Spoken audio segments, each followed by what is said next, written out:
Within a few years, he and his team used multi-layer mirrors to reflect some X-ray light. But then in 1987, Andy got a visit from a professor from Cornell. He was very impressed with the technologies that we developed, and he looked at me at the end of the day and said, "This is all very interesting and very neat and stuff, but his words, and I'll remember it to the day I die, was, 'Can you do anything useful with this stuff?'" This was the day before a Christmas shutdown in 1987. And I was so inflamed by that comment that I went home, and for the next 10 days, I wrote up a multi-page white paper. He applied these mirrors to lithography to print chips using X-rays. Around 5 months later, Andy presented his findings at a conference. But like Kinoshita, it was not the response he was hoping for. It was extremely negative. That was the low point of my career. I was literally laughed off the stage, and I kid you not. Every person who I looked up to in the field, they were listening to my talk, and they came up to the microphone and told me basically why it wouldn't work, how stupid an idea it was. Later that week, I flew back, and the following Monday, my boss asked me, "How did it go?" And I looked at him and I said, "I will never speak of it again." But then, 3 days later, he gets a phone call from someone named Bill Brinkman from Bell Labs. And so I walked over to my boss and I said, "Just got this phone call from a guy named Bill Brinkman. You know who he is?" And my boss's eyes popped open and said, "Yeah, he's the executive vice president of AT&T." And I said, "Well, he just called me and asked me to fly out to New Jersey and give a talk." The response from my boss said it all. He basically said, "Well, you got to go." At Bell Labs, Andy found fellow believers, and it couldn't have come at a better time. Over the past 30 years, the US government had invested billions of dollars into national labs to maintain the country's technological edge during the Cold War. But by the late 1980s, the Cold War was slowing down, and all these labs were sitting on research that had commercial potential. So the government encouraged the labs to partner with US companies to turn that research into products and to stimulate the economy. And the government would then supply seed money. And so Bell Labs partnered with Andy's labs and 2 others to keep developing X-ray lithography. And by 1993, the first international conference for X-ray lithography was held in Japan, near Mount Fuji. In the opening address, Kinoshita said that as long as we do not lose the desire that has sprung from within us, technology will steadily advance from the micro to the nano to the pico.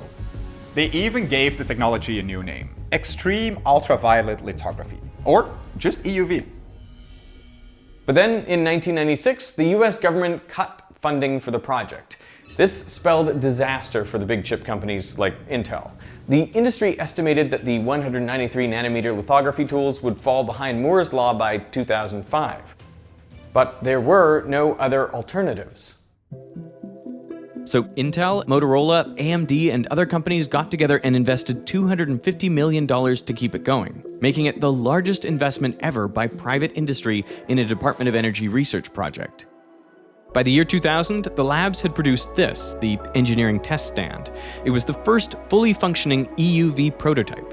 It produced 9.8 watts of 13.4 nanometer EUV light, which was then reflected by 8 mirrors from the source to the mask to the wafer. It could print 70 nanometer features, and it proved that EUV could work. It was a milestone to get the engineering test stand to work. It demonstrated to people like Intel that, good engineering will get us there. And then it seems like you've got the prototype.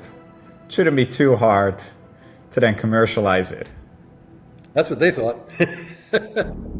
But the prototype had a major flaw. It could only print about 10 wafers per hour. And to make EUV economically viable, it would have to print hundreds of wafers per hour, 24/7, 365 days a year. The main reason output was so slow was because the light reflected off of 8 mirrors and the reticle, which is also a mirror, just with the design imprinted. Traditional masks that allow light to pass through don't work because, well, they absorb all the light. Each mirror had a reflectivity of around 70%, which is close to the max, but after 9 bounces, you're only left with 4% of the light, which means that out of every 100 photons, only 4 make it to the wafer. So you might think, just use way fewer mirrors, but that only works up to a point. When you focus light with any optical system, you always get some distortion. For example, rays that pass through the outer edges of most lenses focus light slightly different from those near the center. This is called spherical aberration. And normal cameras correct for this and other aberrations by using multiple lenses. And a mirror system is no different. You need to have a certain amount of mirrors before you can say I have my aberrations under control. In reality, the systems of today have 6 mirrors. That helps a little, but after reflecting off 6 mirrors and the reticle, you're still only left with around 8% of your light. So they needed to drastically increase the source power to at least 100 watts. Now, to most companies, that 10-fold increase seemed impossible. Even people who worked on the engineering test tent noted that while EUV technology itself is a done deal, there were 6 zillion engineering challenges to make it a fab line reality. And so, one by one, American companies walked away from developing a full EUV lithography machine.